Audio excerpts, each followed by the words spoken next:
I was inspired by just the opportunity, and I know what this brings. I know that I'm going to either kill someone, someone's going to kill me, I'm going to be incarcerated for the rest of my life. Yeah. And I might as well try the positive route and see what happens, because there's no limits, what I mean? And I was exposed to more things and, I got great results. How do you rise out of your circumstances?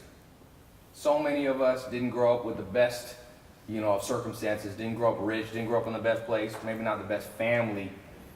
I'm talking to Caron Butler about his book, Tuff. This is a good book, and it talks about how you went from your family poverty all the way, becoming a multimillionaire, drafted number 10 in the NBA, professional basketball league. And so, thank you for coming, my man. Appreciate you, family. Tell them the story about how when you were growing up, you were 13 and you were already 6'6". Yeah, man, I was already 6'6", just, balling, hooping, on the corner like a statue.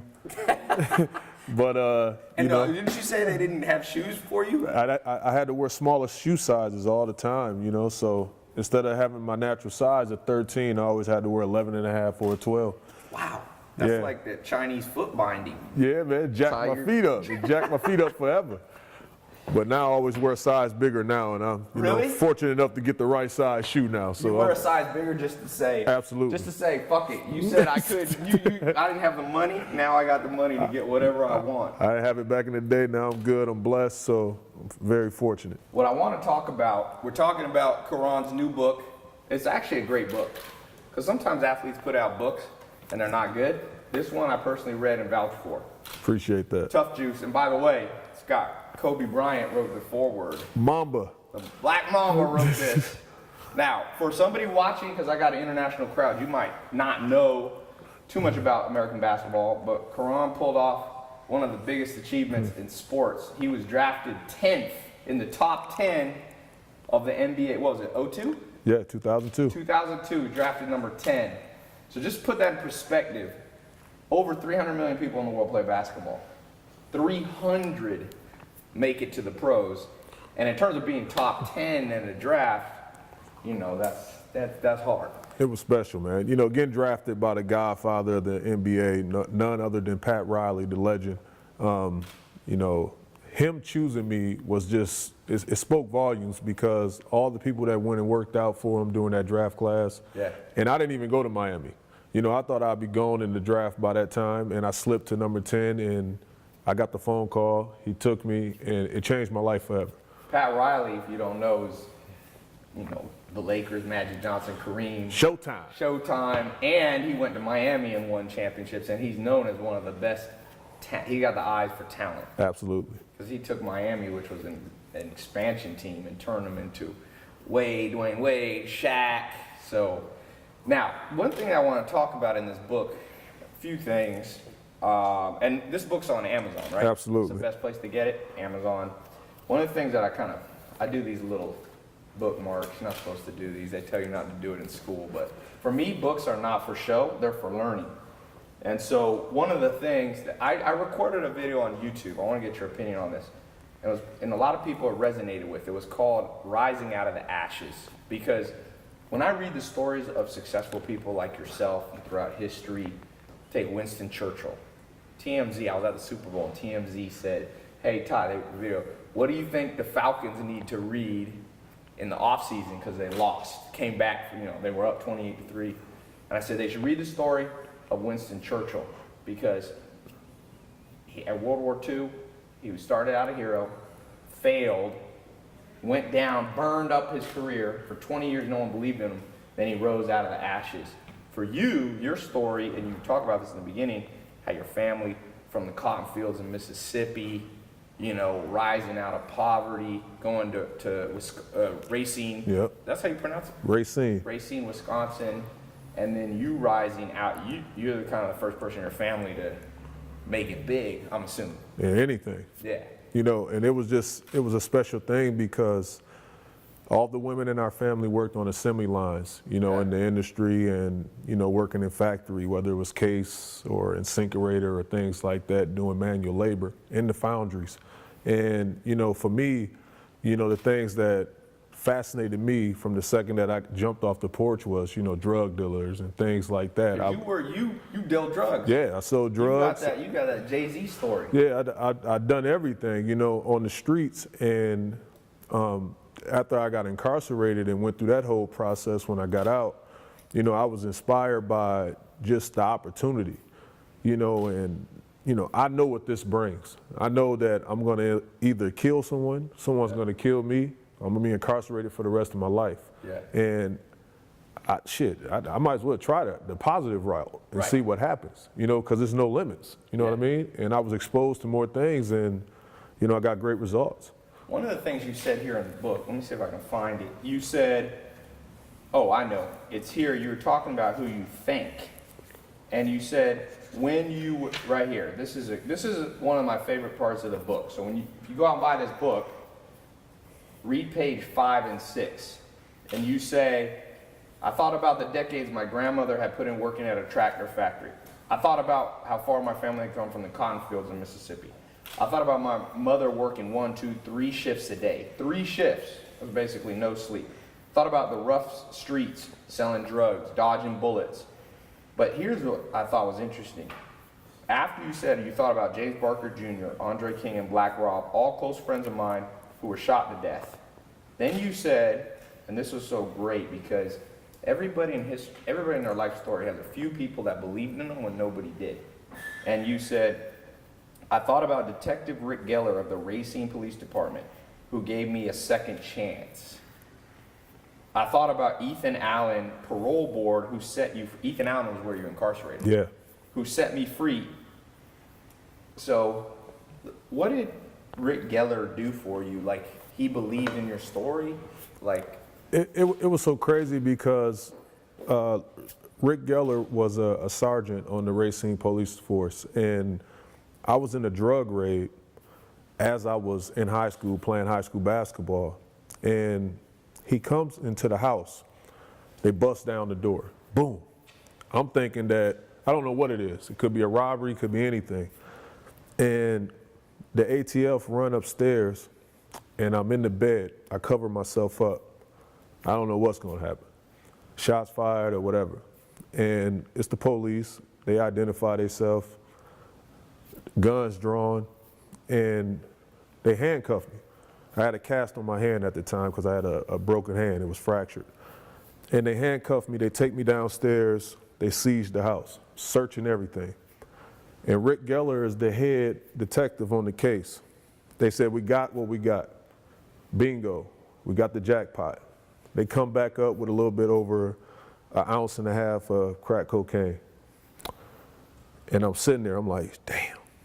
With my priors, with everything, my mind just racing because I know I'm facing 10 to 15 years in prison. And as I'm sitting there, Rick, they said, we got him, book him, like take him to the paddy wagon. I don't think it's his.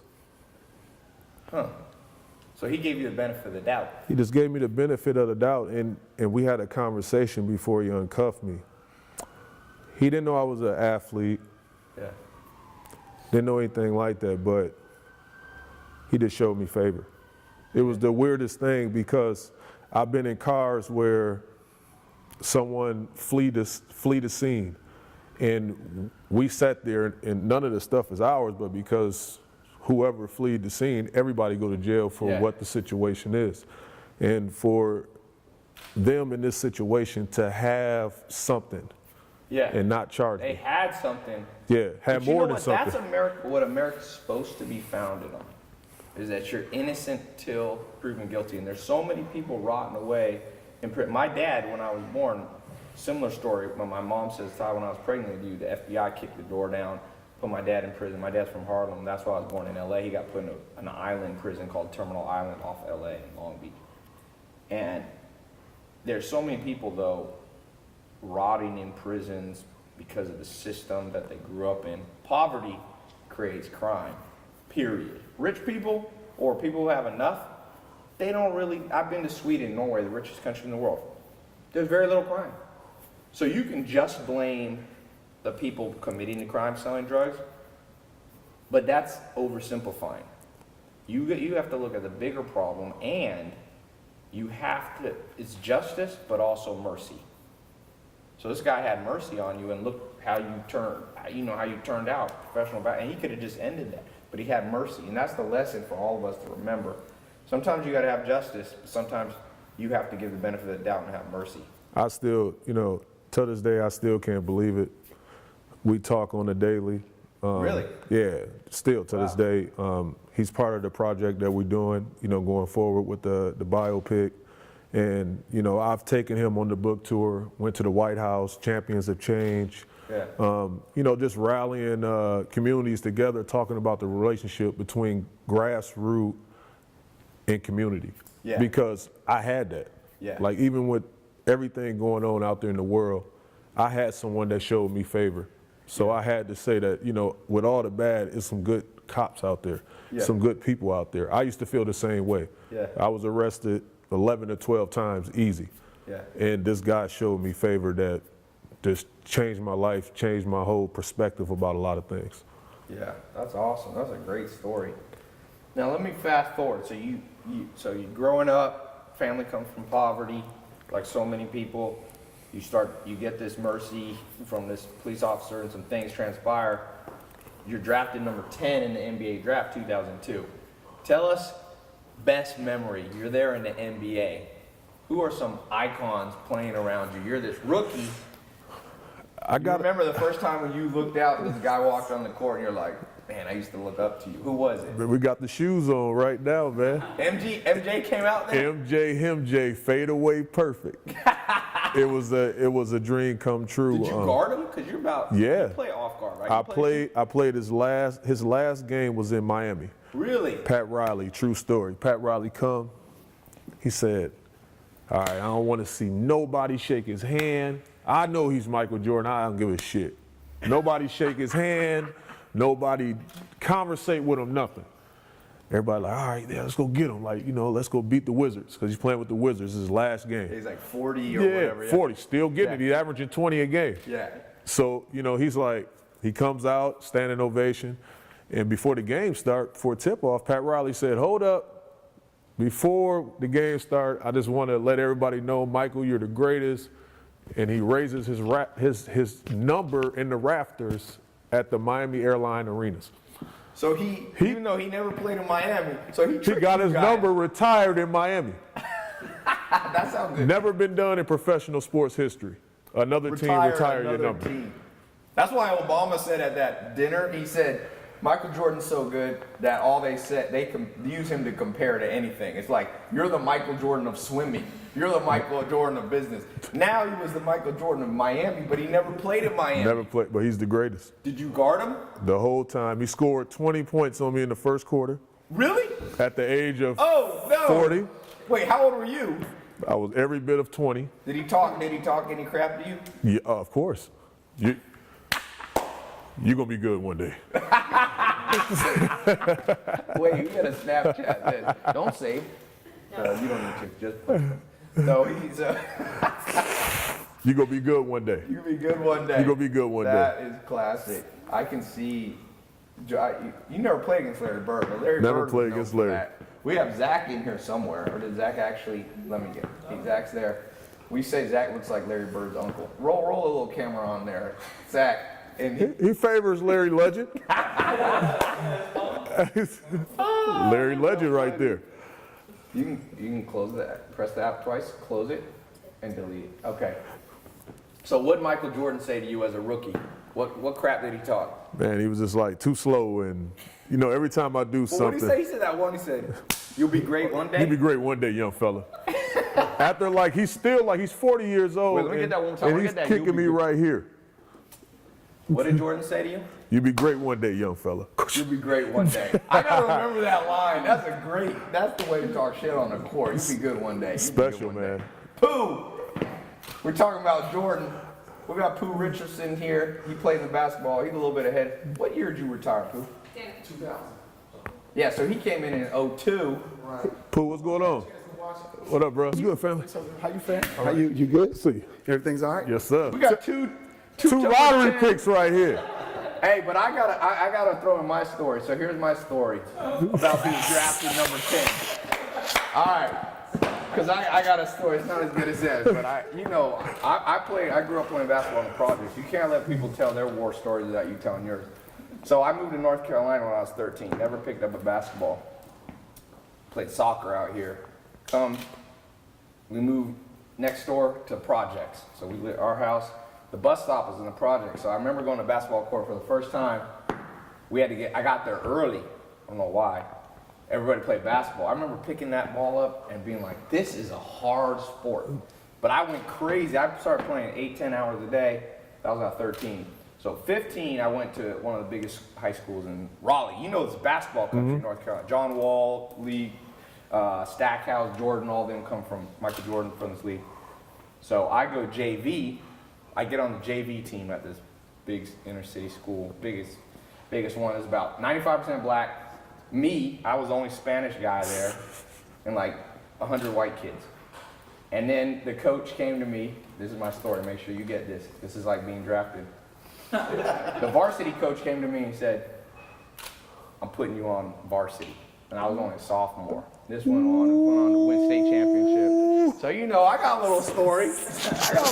Hey, it's not like 10 in the draft. It's this good of a story. That's a special feeling right there. Hey, and then our first game, Jerry Stackhouse came out, and I was like, wait a second, they have a man on their team. They got a grown man came and dunked in you got a technical, you're not allowed to dunk in the warm up, but he came in there to intimidate. He played at Kingston. Jerry Stackhouse was good in high school. He was a problem.